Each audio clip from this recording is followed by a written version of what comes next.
Hello to all my kids. Love you all my kids. I am again here बहुत ही demand वाली video के साथ and that is the topic valency hair.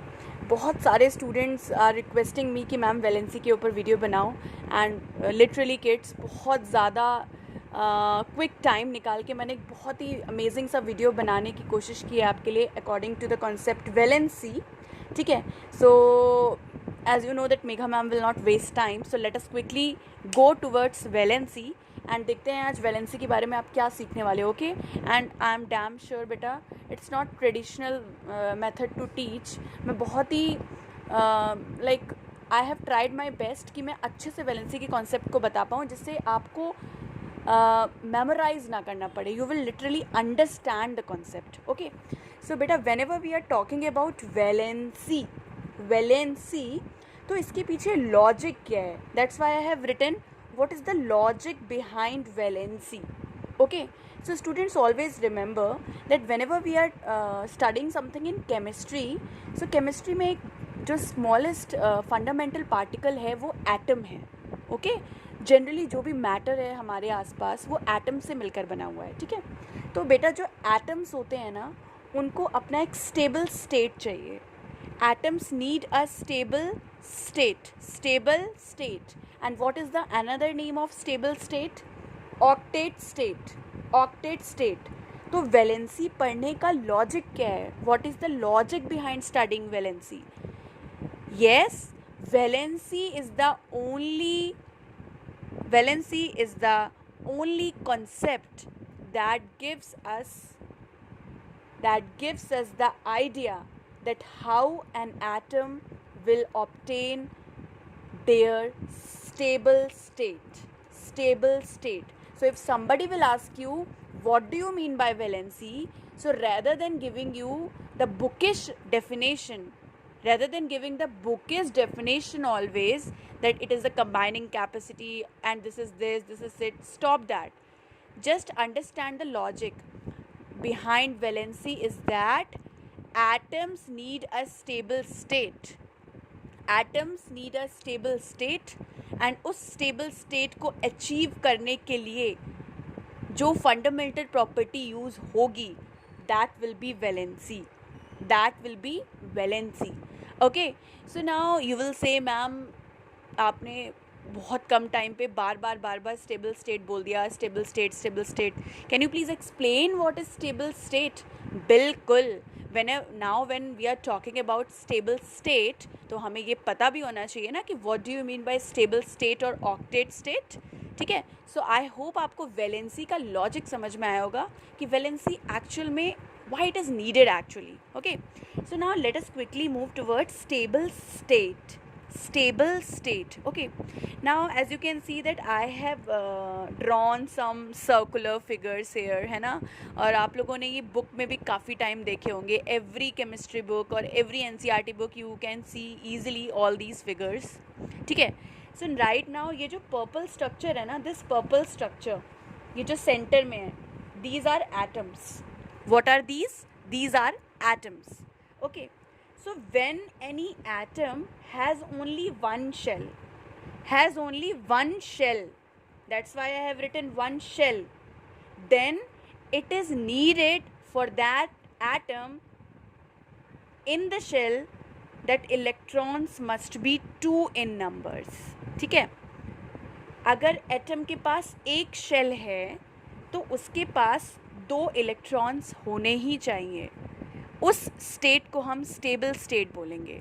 ठीक है, हम easily कह सकते हैं that this particular atom.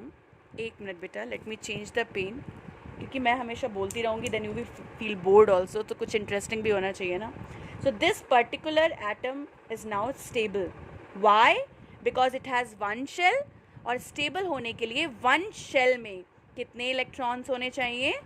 2 electrons होने चाहिए. Okay, now quickly proceed towards this structure. ये एटम है. अब यहाँ पर कितने शेल्स हैं? देयर आर 2 शेल्स ना, that's why I have written 2 shells. अब इस एटम को स्टेबल होने के लिए कितने एटम्स चाहिए, कितने इलेक्ट्रॉन्स चाहिए? सो वन शेल में तो 2 इलेक्ट्रॉन्स चाहिए एंड जो सेकेंड शेल है उसमें 8 इलेक्ट्रॉन्स चाहिए. Then we can say that this atom is stable.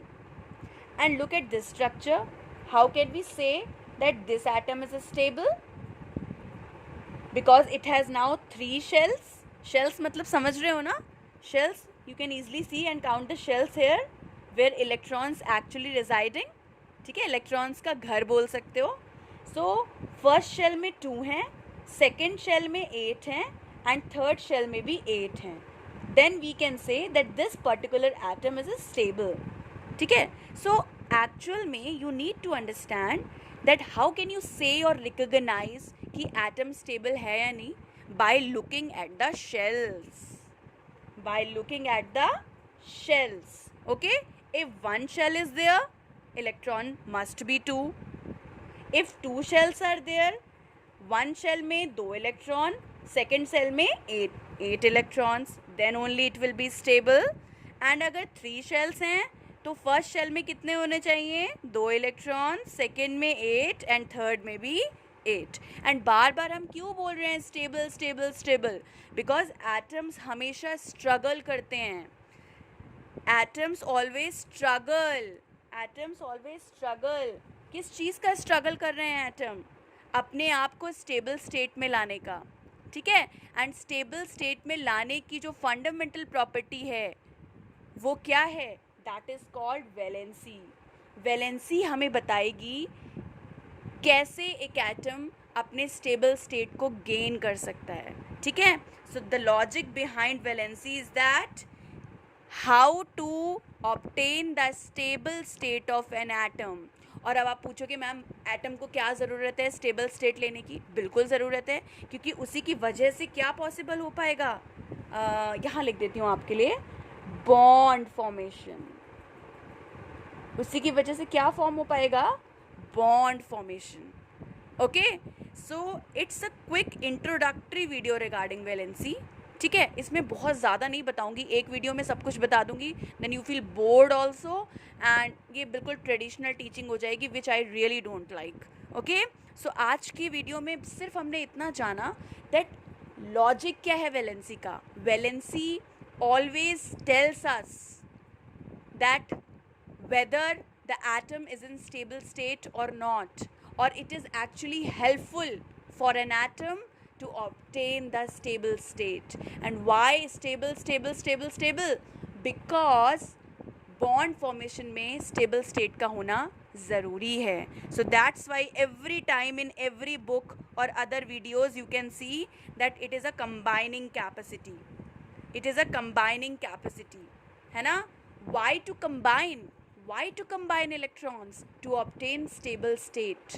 और जल्दी से समराइज करते हैं वीडियो को. स्टेबल स्टेट क्या होगा एटम का? 1 शेल है तो 2 electron must be there.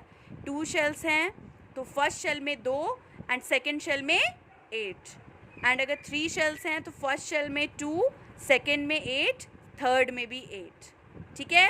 So it is combining capacity of an element. अब कंबाइनिंग कैसे है, क्या स्ट्रेटजी फॉलो होगी, कुछ एग्जाम्पल्स हैं, सब कुछ नेक्स्ट वीडियो में I will definitely tell you. ठीक है. Because I am not going to teach you traditionally कि एक वीडियो में सब कुछ बता दिया एंड फिर कुछ फ़ायदा नहीं होगा.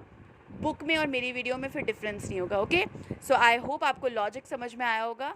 Thank you so much all my dear kids. Let's meet for another video to understand the whole concept. Thank you so much.